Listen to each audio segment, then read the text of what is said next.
Halo, selamat malam. Apa kabar semuanya? Semoga kali ini kita semua dalam keadaan dan kondisi yang sehat dan baik-baik saja. Pada hari ini, saya berkesempatan untuk menjelaskan dan memaparkan materi, yaitu biografi of Jean Bodin.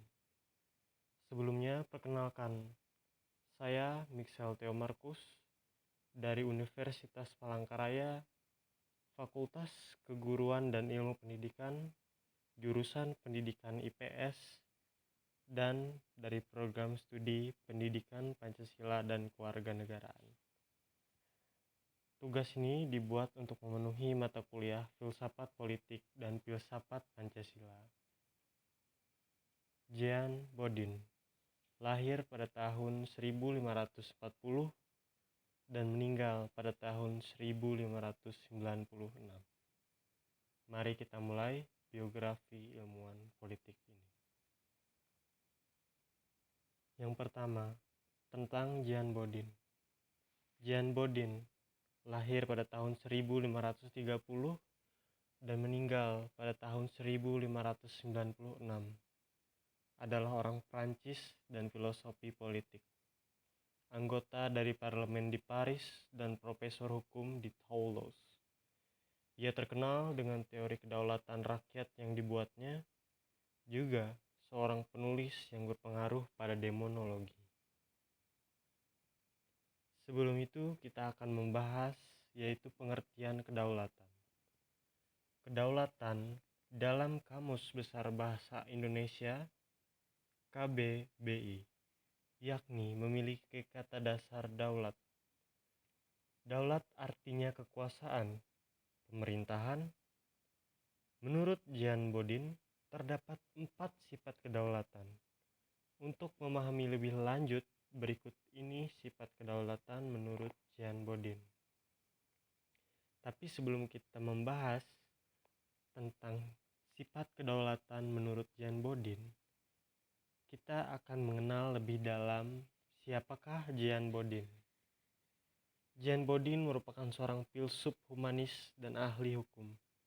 Ia menjadi pemikir bidang politik yang paling terkemuka pada abad ke-16. Ia semakin dikenal melalui catatan kedaulatan yang ia rumuskan dalam Six Books of Commonwealth. Ia hidup pada masa Prancis mengalami perang agama Huguenot dan Katolik. Ia yakin jika pangeran yang berdaulat diberi kekuasaan yang mutlak dan tidak dapat dibagi, perdamaian pun dapat pulih. Jean Bodin mempercayai toleransi. Ia percaya bahwa agama dapat hidup berdampingan dalam persemakmuran meskipun rakyat memiliki agama yang berbeda-beda. Dan ia juga menentang adanya perbudakan.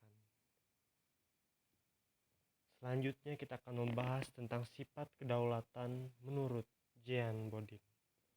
Yang pertama adalah tunggal. Sifat kedaulatan menurut Jean Bodin yang pertama yakni tunggal. Tunggal artinya tidak ada kekuasaan lainnya. Yang kedua, asli.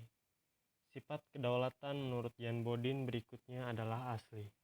Artinya, suatu kekuasaan tidak berasal dari kekuasaan yang lainnya. Ketiga, abadi. Abadi menjadi salah satu sifat kedaulatan menurut Jean Bodin yang berarti negara kedaulatan merupakan kekuasaan paling tinggi. 4. Bulat. Sifat kedaulatan menurut Jean Bodin berikutnya, yakni negara tidak dapat diserahkan kepada perseorangan atau lembaga lainnya. Kedaulatan ini tidak dapat dipecah. Kita akan belajar mengenai jenis kedaulatan. Yang pertama, kedaulatan ke dalam.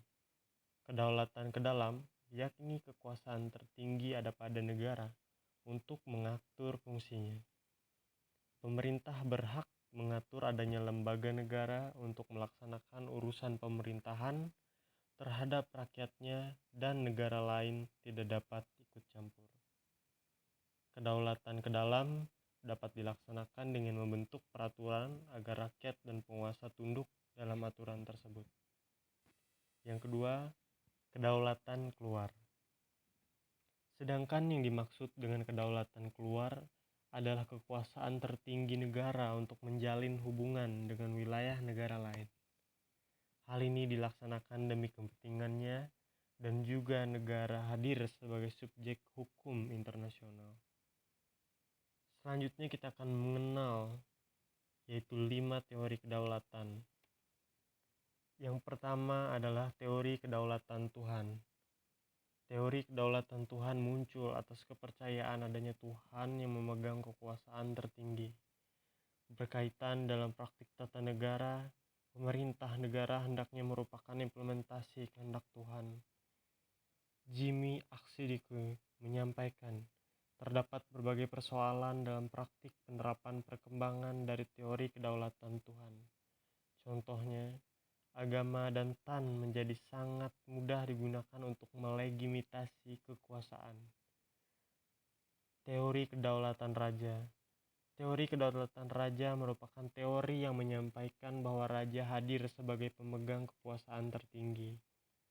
Dalam praktik bernegara, semua hal di wilayah kerajaan tersebut dianggap milik raja.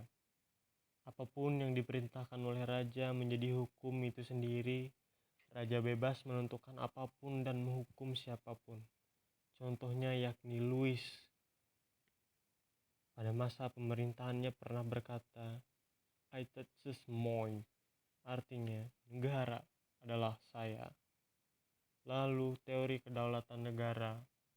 Teori kedaulatan negara disampaikan oleh Jean Bodin. Ia menegaskan negara sebagai badan hukum yang memiliki hak dan kewajiban untuk melaksanakan tindakan hukum.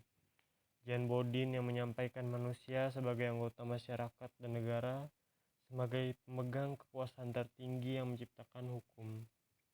Teori kedaulatan rakyat. Teori kedaulatan rakyat berkaitan dengan teori kontrak sosial Jean-Jacques Rousseau yang menyatakan bahwa rakyat memiliki haknya. Kekuasaan rakyat harus berdasarkan kepentingan golongan terbanyak.